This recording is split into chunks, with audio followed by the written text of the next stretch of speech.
ప్రాచీన కాలంలో రాజ్యాల మధ్య యుద్ధాలు తరచుగా జరిగేవి.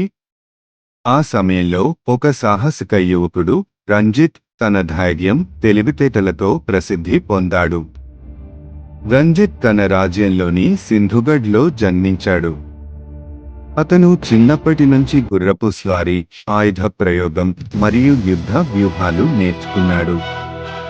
తన తండ్రి రాజ్యపు సైనికాధిపతి రంజిత్ను ఒక వీరునిగా తీర్చిదిద్దాడు. ఒకరోజు శత్రువైన కాళింగ రాజ్యం సింధుగఢ్పై దాడి చేసింది. రాజు తన మంత్రులను, సైన్యాన్ని, ప్రజలను ఒకచోట చేర్చాడు. మన గడ్డను రక్షించగల వీరుడు ఎవడు అని ప్రశ్నించాడు. రంజిత్ ముందుకు వచ్చి, ప్రభూ, నాకు అనుమతిస్తే నేను నా గుర్రం వజ్రతో శత్రువులను ఎదుర్కొంటాను అని గర్వంగా చెప్పాడు. రంజిత్ తన కొందరు విశ్వసనీయ సైనికులతో పాటు కాళింగ రాజ్యంలోకి చొరబడ్డాడు. వారి వద్ద తక్కువ సైన్యం ఉన్నప్పటికీ రంజిత్ తెలివైన వ్యూహాలతో కాళింగ దండును ఓడించాడు.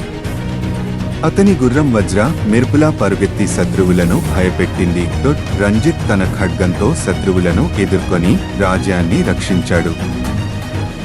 చివరికి కాళింగరాజు ఓటమిని అంగీకరించి సింధుగఢ్కు శాంతి ఒప్పందం అందించాడు.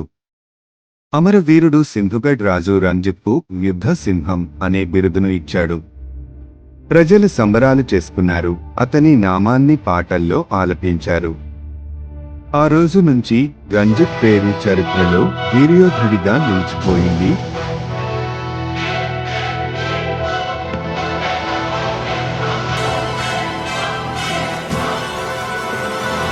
Subscribe to my channel.